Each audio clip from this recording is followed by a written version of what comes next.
പ്രമേഹം എന്ന് പറയുന്ന രോഗം ഇന്ന് ഒരു സർവ്വവ്യാപി പോലെയാണ്. ഒരു വീട്ടിലെങ്കിലും ഒരാളെങ്കിലും ഇന്ന് പ്രമേഹ രോഗിയാണ്. അത്രയും അധികം പ്രമേഹ രോഗികൾ നമ്മുടെ നാട്ടിലുണ്ട്. നമ്മളിത് ആദ്യ സമയത്തൊന്നും തിരിച്ചറിയാതെ പോകുന്നതുകൊണ്ടാണ് ഈ രോഗികളുടെ എണ്ണം ഇങ്ങനെ കൂടിക്കൊണ്ടേയിരിക്കുന്നത്. അപ്പോൾ നമുക്ക് ഈ പ്രമേഹം തുടക്കത്തിൽ തന്നെ എന്തൊക്കെ ലക്ഷണങ്ങളാണ് ശരീരത്തിൽ കാണിക്കുന്നത്, നമുക്ക് എങ്ങനെ തിരിച്ചറിയാം എന്നൊക്കെ ഈ വീഡിയോയിലൂടെ നോക്കാം. ഞാൻ ഡോക്ടർ പ്രിയ, ക്യുവണ്ടി ഹെൽത്ത് കെയറിലെ ഹോമിയോപ്പതിക് ഫിസിഷ്യനാണ്. അപ്പോൾ എന്താണ് പ്രമേഹം എന്ന് നോക്കാം. പ്രമേഹം എന്ന് പറഞ്ഞു കഴിഞ്ഞാൽ നമ്മുടെ രക്തത്തിൽ ഗ്ലൂക്കോസിൻ്റെ അളവ് കൂടുതലായി നിൽക്കുന്ന അവസ്ഥയാണ് നമ്മൾ പ്രമേഹം എന്ന് പറയുന്നത്. അപ്പം നമ്മൾ കഴിക്കുന്ന ഊർജ്ജം അല്ലെങ്കിൽ നമ്മൾ കഴിക്കുന്ന ഭക്ഷണത്തിൽ നിന്ന് ഊർജ്ജം അത് ഗ്ലൂക്കോസിൻ്റെ ഫോമിലാണ് നമ്മുടെ ശരീരത്തിലൂടെ സഞ്ചരിക്കുന്നത്. അപ്പോൾ ഈ ഒരു ഗ്ലൂക്കോസിൻ്റെ ലെവൽ നമ്മുടെ രക്തത്തിൽ കൂടുമ്പോൾ അത് പ്രമേഹമാവുന്നു. നമ്മൾ നോക്കുകയാണെങ്കിൽ പ്രമേഹ രോഗികളുടെ എണ്ണം ദിവസം ചെല്ലുന്തോറും കൂടിക്കൊണ്ടേയിരിക്കുക. നമ്മൾ തുടക്കത്തിലൊന്നും തിരിച്ചറിയാതെ തന്നെ പോവുകയും നമുക്ക് പല പല കോംപ്ലിക്കേഷനിലോട് എത്തുമ്പോഴായിരിക്കും നമ്മൾ തിരിച്ചറിയുന്നത്. ചിലപ്പോൾ നമുക്ക് എങ്ങനെയെങ്കിലും ഒരു കാലിലോ അല്ലെങ്കിൽ നമ്മുടെ വിരലുകൾക്കൊക്കെ ഇങ്ങനെ മുറിവ് വന്നിട്ടുണ്ടെങ്കിൽ അത് ഉണങ്ങാതിരിക്കുക, അല്ലെങ്കിൽ പഴുക്കാൻ തുടങ്ങുന്ന സമയത്ത്, അല്ലെങ്കിൽ ചിലപ്പോൾ കാലിന് ചെറിയ തരിപ്പ് വരിക, കണ്ണിന് ചെറിയ മൂടലോ മങ്ങലൊക്കെ വരുന്ന സമയത്ത് നമ്മൾ ഡോക്ടറെ അടുത്ത് പോകുന്നു. ആദ്യം ഒരു ഡോസ് മരുന്നിലൊന്നും വലിയ മാറ്റം കാണിക്കാതെ വരുമ്പോൾ ഡോക്ടർമാരോ അല്ലെങ്കിൽ നമ്മൾ തന്നെ ഒരു സംശയം പറയാറുണ്ട്, എന്താ പ്രമേഹം ഉണ്ടോ എന്നൊരു ഡൗട്ട് ഉണ്ട്, അപ്പോൾ നമ്മളൊന്ന് ബ്ലഡ് ടെസ്റ്റ് ചെയ്യുക, അല്ലെങ്കിൽ HbA1cയോ FBS ഒക്കെ ഒന്ന് നോക്കിയിട്ട് വരാൻ പറയാറുണ്ട്. അപ്പോഴാണ് പലപ്പോഴും പല ആൾക്കാരും ഈ ഒരു പ്രമേഹ രോഗമുണ്ടെന്ന് തന്നെ തിരിച്ചറിയുന്നത്. ഈ പ്രമേഹം എങ്ങനെയാണ് ഉണ്ടാകുന്നതെന്ന് നമുക്ക് നോക്കാം. നമ്മൾ കഴിക്കുന്ന ഭക്ഷണം നമുക്ക് ഗ്ലൂക്കോസ് എന്ന ഫോമിൽ നമ്മുടെ ശരീരത്തിൽ എത്തുന്നു. ഈ ഗ്ലൂക്കോസിനെ നമ്മുടെ ശരീരത്തിൽ ഉണ്ടാക്കുന്ന ഒരു ഹോർമോണാണ്, നമ്മുടെ പാൻക്രിയാസിൽ നിന്ന് ഉണ്ടാക്കുന്ന ഒരു ഹോർമോണാണ് ഇൻസുലിൻ എന്ന് പറയുന്നത്. ഈ ഇൻസുലിൻ രക്തത്തിലെത്തിയ ഗ്ലൂക്കോസിനെ വലിച്ച് നമ്മുടെ ശരീരത്തിലെ ഓരോ കോശങ്ങളിലോട്ട് എത്തിക്കും. കോശങ്ങളുടെ അവിടെ ചെന്ന് ആ ഒരു വാതിൽ തുറന്നുള്ളിലേക്ക് കിടക്കാൻ വേണ്ടി അവരെ സഹായിക്കുന്നവരാണ് ഇൻസുലിൻ റിസപ്റ്റേഴ്സ് എന്ന് പറയും. ഈ ഇൻസുലിൻ റിസപ്റ്റേഴ്സ് വന്നിട്ട് അകത്തേക്ക് കൊണ്ടുപോകും ഈ ഇൻസുലിനെയും ഗ്ലൂക്കോസിനെയും ചേർന്ന്. ഇങ്ങനെ അകത്തേക്ക് എത്തുന്നു, അവിടുന്ന് നമുക്ക് ഊർജ്ജം ആവശ്യത്തിന് ഉണ്ടാക്കുന്നു, നമ്മുടെ ദൈനംദിന പ്രവർത്തനങ്ങളൊക്കെ നടക്കുന്നു. ഇനി നമ്മുടെ ശരീരത്തിൽ എന്തെങ്കിലുമൊക്കെ ഒരു താളപ്പിഴവുകൾ വരിക അല്ലെങ്കിൽ ഒരു പ്രമേഹ രോഗ സാധ്യതയൊക്കെ ആകുന്ന സമയത്ത് നമുക്ക് ഉണ്ടാകുന്ന ആ ഒരു ഇൻസുലിൻ എന്ന് പറയുന്നത് അത്ര ഒരു കാര്യക്ഷമമായിട്ടുള്ള ഒന്നായിരിക്കത്തില്ല. അല്ലെങ്കിൽ ഇൻസുലിൻ ഒരു ഹൈപ്പർ സെൻസിറ്റീവായിട്ട് മാറും, ഒരു ഇൻസുലിൻ റെസിസ്റ്റൻസ് കാണിക്കാൻ തുടങ്ങും. അപ്പോൾ ഇൻസുലിൻ റെസിസ്റ്റൻസ് ആയി കഴിഞ്ഞിട്ടുണ്ടെങ്കിൽ നമുക്ക് ഈ ഒരു പറയുന്ന ഇൻസുലിൻ അകത്തേക്ക് ഉണ്ടാകാനുള്ള റിസപ്റ്റേഴ്സിൻ്റെ ഒരു കഴിവ് കുറയുകയും നമ്മൾ എത്ര റിസപ്റ്റേഴ്സും ആ ഒരു കറക്റ്റായിട്ട് ഗ്ലൂക്കോസിൻ്റെ അകത്തേക്ക് വലിച്ചുകൊണ്ട് പോകാൻ പറ്റാതെ വരികയും ചെയ്യും. അതിൻ്റെ ഭാഗമായിട്ട് നമ്മുടെ രക്തത്തിൽ നമുക്ക് ഈ ഗ്ലൂക്കോസിൻ്റെ ലെവൽ കൂടുതലായിട്ട് വരാൻ ചാൻസ് ഉണ്ട്. അപ്പോൾ ഈ ഇൻസുലിൻ റെസിസ്റ്റൻസ് എന്ന് പറയുന്ന ഒരു കണ്ടീഷനാണ് തുടക്കത്തിൽ പ്രമേഹത്തിൻ്റെ ആ ഒരു രോഗത്തേക്ക് എത്തുന്നതിന് മുൻപ് ആ ഒരു പ്രീ ഡയബറ്റിക് ആയിട്ടുള്ള ഒരു സ്റ്റേജിൽ കാണുന്ന ഒരു കണ്ടീഷനെയാണ് നമ്മൾ ഇൻസുലിൻ റെസിസ്റ്റൻസ് എന്ന് പറയാം. ഈ ഇൻസുലിൻ റെസിസ്റ്റൻസ് എന്ന് പറയുന്ന ഒരു കണ്ടീഷൻ ആകുമ്പോൾ തന്നെ നമ്മുടെ ശരീരത്തിൽ ചെറിയ ചെറിയ ലക്ഷണങ്ങൾ കാണിക്കാറുണ്ട്. അതിൽ ഒന്നാമത്തെ ലക്ഷണം എന്ന് പറഞ്ഞെങ്കിൽ അമിതമായ വിശപ്പ്. നമ്മൾ നോർമലായിട്ട് ഭക്ഷണം കഴിച്ചുകൊണ്ടിരിക്കുന്ന ഒരാളാണ്, നമുക്ക് അത്യാവശ്യം വണ്ണമൊക്കെ ഉണ്ട്, പക്ഷേ പിന്നീട് അയാൾക്ക് വിശപ്പ് അങ്ങ് കൂടാൻ തുടങ്ങുകയാണ്. ഇപ്പം നമ്മുടെ വീട്ടിലോ അല്ലെങ്കിൽ നമ്മുടെ ചുറ്റുപാടും ആരെങ്കിലും ഉണ്ട്, ഭയങ്കരമായിട്ട് എനിക്കങ്ങ് വിശപ്പാണ് എന്ന് പറയുന്ന ആൾ, പക്ഷേ ഭക്ഷണം കഴിക്കുന്നുണ്ടെങ്കിലും ഭയങ്കരമായി എനിക്ക് ക്ഷീണമുണ്ട് എന്നൊക്കെ പറയാൻ തുടങ്ങുന്നുണ്ടെങ്കിൽ നമ്മൾ പറയാം അവരോട്, ഒന്ന് ജസ്റ്റ് പ്രമേഹം ഉണ്ടോ, അല്ലെങ്കിൽ നിങ്ങൾക്ക് പാരമ്പര്യമായിട്ട് പ്രമേഹമുള്ള ആൾക്കാരാണെങ്കിൽ ഒന്ന് ജസ്റ്റ് ബ്ലഡ് ടെസ്റ്റ് ചെയ്ത് നോക്കൂ, അല്ലെങ്കിൽ പ്രമേഹ രോഗ സാധ്യത നിങ്ങൾക്കുണ്ട് എന്ന് പറയാം. അപ്പം ഇങ്ങനെയൊരു ലക്ഷണമാണ് ആദ്യം നമുക്ക് കാണാൻ പറ്റുക. ഇനി ഇതിനോടൊപ്പം തന്നെ നമുക്ക് ഈ വിരലുകളുടെ മടക്കുകളിൽ, കഴുത്തിൻ്റെ പുറകു ഭാഗത്ത് ഈ മടക്കുകളിലാണ് കൂടുതലായിട്ടും ഒരു കറുത്ത നിറമാകുക. നമ്മൾ അക്കാന്തോസിസ് നൈഗ്രിക്കൻസ് എന്നാണ് പറയുക. ഇപ്പം ഒരു ഇൻസുലിൻ റെസിസ്റ്റൻസ് ഉണ്ടാകുന്ന ഒരു ടൈമിൽ കാണുന്ന ഒരു ലക്ഷണമാണിത്. ഇതേ ലക്ഷണം നമുക്ക് PCODയുടെ കേസിലും കാണാൻ പറ്റും. കാരണം അവിടെയും നമ്മുടെ ശരീരത്തിൽ ഇൻസുലിൻ റെസിസ്റ്റൻസ് ആണ് ഉണ്ടാവുക.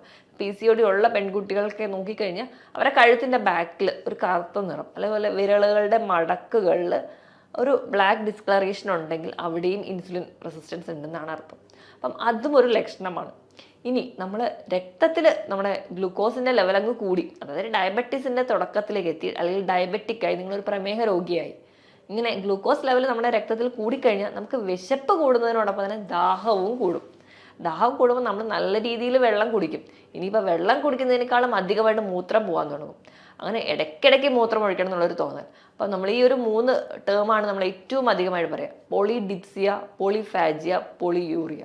പോളിഡിപ്സിയ എന്ന് പറയുമ്പോൾ നല്ലപോലെ വെള്ളം കുടിക്കുക, പോളിഫാജിയ എന്ന് പറയുമ്പോൾ നല്ലപോലെ വിശപ്പ്, പോളിയൂറിയ എന്ന് പറഞ്ഞാൽ അധികമായിട്ട് മൂത്രം ഒഴിക്കാൻ പോവുക. 1 മണിക്കൂറിൽ തന്നെ 2 തവണ കൂടുതൽ മൂത്രം ഒഴിക്കാൻ പോകുന്നുണ്ടെങ്കിൽ നിങ്ങൾക്ക് ഒരു പ്രമേഹ രോഗ സാധ്യതയൊക്കെ ഉണ്ട്. അപ്പോൾ ഈ 3 ലക്ഷണങ്ങൾ ഉണ്ടെങ്കിൽ, ഈ ഒരു 3 ലക്ഷണങ്ങളെ നമ്മൾ കാർഡിനൽ സിംറ്റംസ് ആയിട്ടാണ് പറയുക. ഈ ഒരു 3 ലക്ഷണങ്ങൾ ഉണ്ടെങ്കിൽ നമുക്ക് ഉറപ്പിക്കാം, അല്ലെങ്കിൽ പ്രമേഹ രോഗ സാധ്യത വളരെയധികം കൂടുതലാണ്. അപ്പോൾ ഈ ലക്ഷണങ്ങൾ ആർക്കെങ്കിലും ഉണ്ടെങ്കിൽ അത് എത്രയും പെട്ടെന്ന് നിങ്ങൾ ഒരു ഡോക്ടറെ കാണുക, അല്ലെങ്കിൽ നിങ്ങൾ തന്നെ പോയിട്ട് ഒരു ബ്ലഡ് ടെസ്റ്റ് ചെയ്ത് നോക്കുക. ബേസിക് ആയിട്ട് ഈ ഒരു FBS PPBS ഒക്കെ നമ്മൾ നോക്കുന്നതിനേക്കാൾ ഏറ്റവും നല്ലത് HbA1c ആണ്. HbA1c എന്ന് പറയുമ്പോൾ നമുക്ക് ഒരു 3 മാസത്തെ ആവറേജ് നമ്മുടെ ഗ്ലൂക്കോസ് ലെവൽ കണ്ടുപിടിക്കാൻ പറ്റും. അപ്പോൾ ആ ഒരു ലെവൽ നമ്മൾ അധികമായി പോകുന്നുണ്ടെങ്കിൽ നമ്മൾ പ്രമേഹത്തിൻ്റെ ആ ഒരു പിടിയിലോട്ട് പോവുകയാണ് എന്നാണ് അർത്ഥം. അപ്പോൾ FBS എന്ന് പറയുമ്പോൾ ഫാസ്റ്റിങ്ങിൽ തന്നെ പോയി നോക്കുന്ന, അല്ലെങ്കിൽ വെള്ളം പോലും കുടിക്കാതെ രാവിലെ എണീറ്റ് പോയി ബ്ലഡ് ടെസ്റ്റ് ചെയ്യുമ്പോൾ നമുക്ക് കിട്ടുന്ന ഒന്നാണ് FBS. പിന്നെ PPBS എന്ന് പറഞ്ഞാൽ ഭക്ഷണം കഴിച്ച് കഴിഞ്ഞിട്ട് 2 മണിക്കൂറിന് ശേഷം RBS റാൻഡമായിട്ട് നമ്മൾ ചെക്ക് ചെയ്യുന്ന ഒന്നാണ്. ഈ പറയുന്ന ബ്ലഡ് ടെസ്റ്റുകൾ നമുക്ക് കൂടെ ചെയ്യാവുന്നതാണ്. അപ്പോൾ ഈ ആർക്കൊക്കെയാണ് ഈ പ്രമേഹം വരാൻ ചാൻസ് ഉണ്ടാവുക? അപ്പം നമ്മൾ അറിയാം, മിക്ക ആൾക്കാരും പറയാറുണ്ട് എനിക്ക് പാരമ്പര്യമായിട്ട് അച്ഛനും അമ്മയ്ക്കും ഒക്കെ ഷുഗർ ഉണ്ട്, അതുകൊണ്ടാണ് എനിക്ക് ഷുഗർ വന്നതെന്ന്. അപ്പം അതൊരു വാസ്തവമാണോ എന്ന് നമുക്ക് നോക്കാം. ഇപ്പം നമ്മൾ ഈ ഒരു അച്ഛനും അമ്മയ്ക്കും പ്രമേഹമുണ്ട്, അപ്പം നമുക്ക് കുറച്ച് കഴിഞ്ഞ് കഴിഞ്ഞാൽ മധുരമൊന്നും കഴിക്കാൻ പറ്റില്ല എന്ന് പറഞ്ഞ് ചെറുപ്പത്തിൽ നല്ല രീതിയിൽ അങ്ങ് മധുരമടങ്ങിയ ഭക്ഷണങ്ങളും മധുര പലഹാരങ്ങളും പാനീയങ്ങളും ഒക്കെ കഴിക്കാൻ തുടങ്ങും. അപ്പം ധാരാളമായി ഇത് കഴിക്കുന്നതിൻ്റെ ഭാഗമായിട്ട് 30 അല്ലെങ്കിൽ ഒരു 35 വയസ്സിന് മുൻപ് തൊട്ടേ അവർക്ക് പ്രമേഹം വരാം. അപ്പോൾ പാരമ്പര്യത്തിനേക്കാളും ഏറ്റവും ഇമ്പോർട്ടൻറ്റ് നമ്മുടെ ജീവിതശൈലിയാണ്. പാരമ്പര്യത്തോടൊപ്പം തന്നെ ഇങ്ങനെ തെറ്റായ ഒരു ജീവിതശൈലി കൂടി ഉണ്ടെങ്കിൽ വളരെ നേരത്തെ നമ്മൾ പ്രമേഹ രോഗിയാവും. പക്ഷേ പാരമ്പര്യമുണ്ട്, അതോടൊപ്പം നമ്മളെ കറക്റ്റ് കൺട്രോളിലാണ് നമ്മുടെ ഫുഡ് പോകുന്നതെങ്കിൽ നമുക്ക് പ്രമേഹ രോഗ സാധ്യത വളരെ കുറവാണ്. അപ്പോൾ പാരമ്പര്യത്തിനേക്കാളും ഏറ്റവും വലിയ വില്ലൻ എന്ന് പറയുന്നത് നമ്മുടെ ലൈഫ് സ്റ്റൈൽ തന്നെയാണ്. അപ്പോൾ നമ്മുടെ ലൈഫ് സ്റ്റൈൽ റെഗുലേറ്റ് ചെയ്യുകയാണെങ്കിൽ ഈ പറയുന്ന രീതിയിൽ നമുക്ക് പ്രമേഹം വരാനുള്ള ചാൻസ് വളരെ കുറവാണ്. അപ്പോൾ ഇതൊക്കെയാണ് നമുക്ക് ആദ്യ കാലഘട്ടങ്ങളിൽ നമ്മൾ ശ്രദ്ധിക്കേണ്ട കാര്യങ്ങൾ. ഇനി ഇപ്പോൾ ഒരു പ്രമേഹത്തിലേക്ക് വന്നു കഴിഞ്ഞ് കഴിഞ്ഞാൽ നമുക്ക് എന്തൊക്കെ ലക്ഷണങ്ങൾ കാണിക്കുമെന്ന് നോക്കാം. അപ്പോൾ ഏറ്റവും ആദ്യം ഞാൻ പറഞ്ഞതുപോലെ മുറിവ് ഉണങ്ങാനായിരിക്കും പാട്. നമ്മുടെ സ്കിന്നിലൊക്കെ ചിലപ്പോൾ വെറുതെ ഒരു ചൊറിച്ചിലോ അല്ലെങ്കിൽ ഒരു റാഷോ വന്നിട്ടുണ്ടെങ്കിൽ നല്ല രീതിയിൽ നമ്മളങ്ങ് ചൊറിഞ്ഞ് ചെറിയൊരു വൂണ്ട് ഉണ്ടായാൽ മതി, അത് ഉണങ്ങില്ല. അതിപ്പോഴും ഇങ്ങനെ പഴുത്തോണ്ടേയിരിക്കും. നമ്മൾ ഡോക്ടറെ അടുത്ത് പോയി എത്ര മെഡിസിൻ വെച്ചാലും എത്ര ഡ്രസ്സ് ചെയ്താൽ പോലും അത് ഉണങ്ങാതിരിക്കും. അപ്പോൾ അത് ഒരു പ്രമേഹത്തിന് ഏറ്റവും വലിയ പ്രശ്നമാണ്. നമ്മളിപ്പോൾ പറമ്പിലൊക്കെ ഇറങ്ങുന്ന സമയത്ത് കാലൊരു മുള്ളു കൊണ്ടാൽ മതി, ആ ഒരു പോയിന്റിൽ നിന്ന് അത് ഇൻഫെക്റ്റഡ് ആയിട്ട് അൾസറായിട്ട് മാറാനുള്ള ചാൻസ് വളരെ കൂടുതലാണ്. അപ്പം നമുക്കറിയാം ഈ ഡയബറ്റിസ് ഫുഡ് പോലെയുള്ള കണ്ടീഷൻസ്, കാരണം ഒരു പ്രമേഹ രോഗിക്ക് ഇങ്ങനെ ഒരു കണ്ടീഷൻ വന്നു കഴിഞ്ഞാൽ മുറിച്ച് കളയാൻ മാത്രമേ വഴിയുള്ളൂ. അപ്പോൾ അങ്ങനത്തെ ചില പ്രശ്നങ്ങൾ ഉണ്ട്. ഇനി അടുത്തൊരു കംപ്ലൈൻ്റ് ആയിട്ട് ആൾക്കാർ പലരും പറയുന്നതാണ് കണ്ണിന് കാഴ്ച കുറയുക, ഒരു മൂടലുണ്ട് അല്ലെങ്കിൽ ഒരു മങ്ങലുണ്ട്, ദൂരക്കാഴ്ച കുറയുന്നു എന്നുള്ളത്. ഇത് നമുക്ക് നമ്മുടെ കണ്ണിനെ ബാധിക്കുമ്പോൾ ഉണ്ടാകുന്ന ചേഞ്ചസ് ആണ്. ഡയബറ്റിക് റെറ്റിനോപ്പതി ആയിട്ട് വരാം. അപ്പോൾ നമുക്ക് ഇത് പോലെയുള്ള ബുദ്ധിമുട്ടുകൾ, വണ്ടി ഓടിക്കാൻ അല്ലെങ്കിൽ കുറച്ച് സന്ധ്യ കഴിഞ്ഞാൽ വണ്ടി ഓടിക്കാനുള്ളൊരു ബുദ്ധിമുട്ട് തുടങ്ങിയ പ്രശ്നങ്ങളായിട്ട് പറയാറുണ്ട്. ഇനി ഇത് കഴിഞ്ഞ് കഴിഞ്ഞാൽ അടുത്തൊരു ലക്ഷണം എന്ന് പറഞ്ഞിട്ടുണ്ടെങ്കിൽ ഭയങ്കരമായിട്ടുള്ളൊരു ക്ഷീണമാണ്. ഭക്ഷണം നല്ലപോലെ കഴിക്കുന്നുണ്ടാവും, പക്ഷെ ബോഡി വെയിറ്റ് അങ്ങ് കൂടുന്നുണ്ടാവില്ല, ആൾ മെലിഞ്ഞിരിക്കുന്നതാണ്.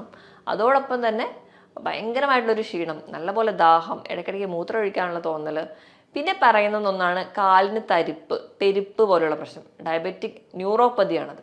നമ്മുടെ നാഡികളെ ബാധിക്കും. നമ്മുടെ പ്രമേഹം നമ്മുടെ നാഡികളെ ബാധിക്കുന്ന സമയത്താണ് കൂടുതൽ ആൾക്കാരും പറയാറുണ്ട് കാലിൻ്റെ എല്ലാ വിരലുകളും ഭയങ്കരമായിട്ട് തെരിപ്പാണ്. ചില ആൾക്കാർ പറയുമ്പോൾ ഞാൻ വെറുതെ ജോലി ചെയ്യുമ്പോൾ ഒന്നും എനിക്ക് കുഴപ്പമുണ്ടാവില്ല, ഞാൻ വെറുതെ ഇരിക്കുമ്പോൾ ഭയങ്കരമായിട്ട് തെരിപ്പാണ്, കാല് നിലത്ത് വെക്കാൻ പറ്റുന്നില്ല, കാലിൽ ഭയങ്കര പുകച്ചിലാണ്, കൈവെള്ളയിൽ പുകച്ചിലാണ്, ഇങ്ങനത്തെ പ്രശ്നങ്ങളൊക്കെ പറയാറുണ്ട്.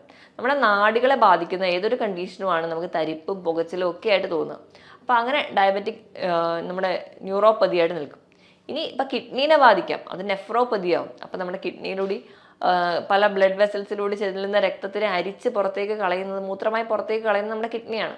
അപ്പോൾ ആ ഒരു അരിപ്പയിലെല്ലാം വിള്ളൽ വരികയും അവിടെ പ്രശ്നങ്ങൾ വരികയും നമുക്ക് വേണ്ട പല മിനറൽസും പ്രോട്ടീൻസും ന്യൂട്രിയൻസും ഒക്കെ പുറത്തേക്ക് പോവുകയും നമുക്ക് വേണ്ടാത്ത പലതും നമ്മുടെ ശരീരത്തിൽ കെട്ടി നിൽക്കുകയും ഒക്കെ ആയി നമുക്ക് കാലിന് നീരായിട്ടോ അല്ലെങ്കിൽ നമ്മുടെ കിഡ്നീനെ ബാധിക്കുന്നതിന് ഭാഗം അങ്ങനെയും പോവാം. ഇനി സ്കിന്നിൽ ഇങ്ങനെ അൾസർ ഉണ്ടാകുന്നതിനോടൊപ്പം തന്നെ നമ്മുടെ സ്കിന്നിൽ തൊലി ഭയങ്കരമായിട്ട് കട്ടി വെക്കുക. ഇപ്പോൾ കാലിൻ്റെ അടിയിലൊക്കെ ആണെങ്കിൽ തൊലി ഭയങ്കരമായിട്ട് കട്ടി വെക്കുക, വിണ്ട് കീറൽ ഉണ്ടാവുക, നല്ല പോലെയുള്ള ആ ഒരു കട്ടിപ്പാളിയായിട്ട് പോവുക, ഇങ്ങനത്തെ പ്രശ്നങ്ങളും കാണിക്കാറുണ്ട്.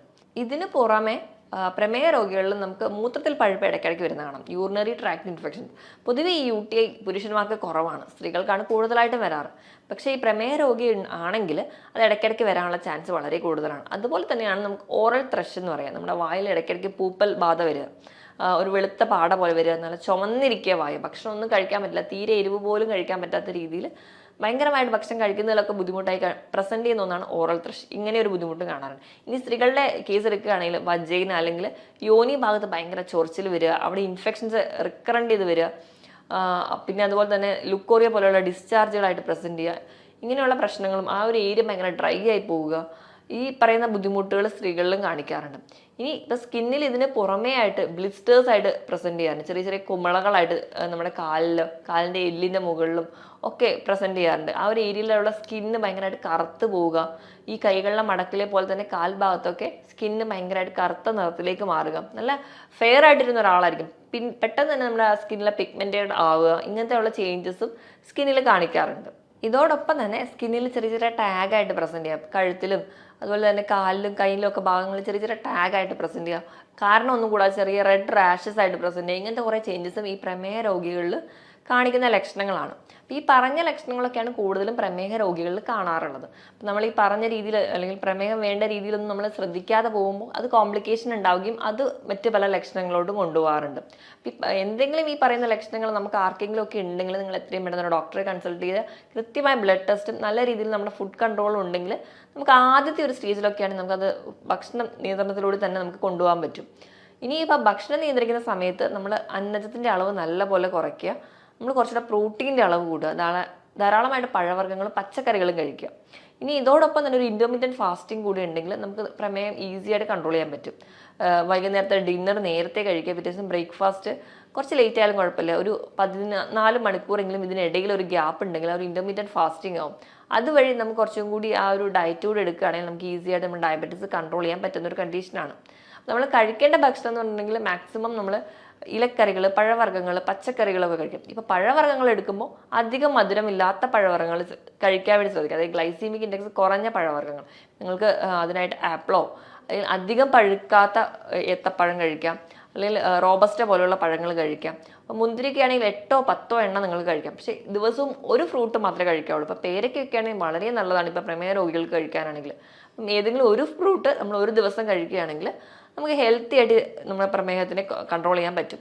മാക്സിമം നിങ്ങൾ വെള്ള അരി ഉപയോഗിക്കുന്നവരാണെങ്കിൽ അത്, അല്ലെങ്കിൽ പോളിഷ്ഡ് ആയിട്ടുള്ള മൈദയോ അല്ലെങ്കിൽ എന്ത് ആയിക്കോട്ടെ അത് ഉപയോഗിക്കുന്നവരാണെങ്കിൽ അത് കഴിവതും കുറയ്ക്കും. അപ്പം ഇനി പ്രമേഹത്തിനെ നിയന്ത്രിക്കാൻ വേണ്ടി മിക്ക ആൾക്കാരും ഡിപ്പെൻഡ് ചെയ്യുന്ന ഒന്നാണ് ഓട്സ് എന്ന് പറയുന്നത്. നമ്മൾ ഓട്സ് എടുക്കുമ്പോൾ നമ്മൾ ശ്രദ്ധിക്കേണ്ടത് പോളിഷ്ഡ് ഓട്സ് ഒഴിവാക്കുക, പകരം ഹോൾ ഗ്രെയിൻ ആയിട്ടുള്ള കുറച്ച് കട്ടിയോട് കൂടിയായിട്ടുള്ള ഒരു ഓട്സ് ഉണ്ടാവും.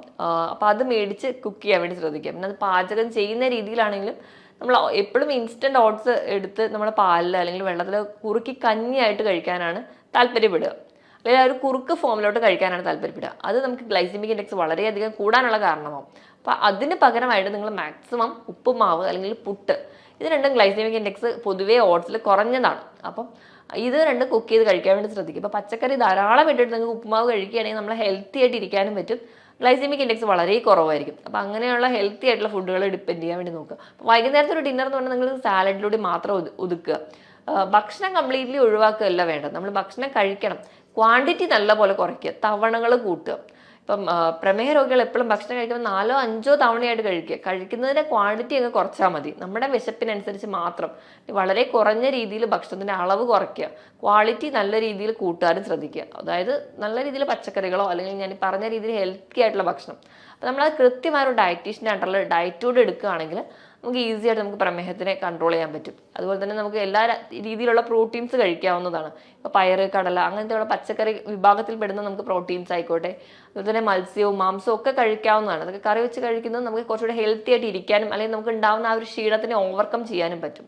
ഈ പറഞ്ഞ രീതിയിൽ തന്നെ നമ്മുടെ ഡയറ്റ് സെറ്റ് ചെയ്യുക. പിന്നെ വേണ്ടത് കൃത്യമായൊരു വ്യായാമമാണ്. നിങ്ങൾ ആഴ്ചയിൽ 5 ദിവസമെങ്കിലും നിർബന്ധമായിട്ട് എന്തെങ്കിലും ഒരു വ്യായാമം വേണം. നമ്മൾ വീട്ടിൽ ജോലി ചെയ്യുന്നുണ്ടെന്ന് ഓർത്തിട്ടോ അല്ലെങ്കിൽ നമ്മൾ മറ്റു പല ജോലികളും ചെയ്യുന്നവരാണ്, അതുകൊണ്ട് എനിക്ക് വ്യായാമത്തിൻ്റെ ആവശ്യമില്ല എന്നുള്ളൊരു തെറ്റിദ്ധാരണ മാറ്റിയിട്ട് വ്യായാമത്തിന് വേണ്ടിയിട്ട് ഒരു അരമണിക്കൂറെങ്കിലും മാറ്റി വെക്കുക. ആഴ്ചയിൽ 5 ദിവസമെങ്കിലും കൃത്യമായ വ്യായാമം വേണം.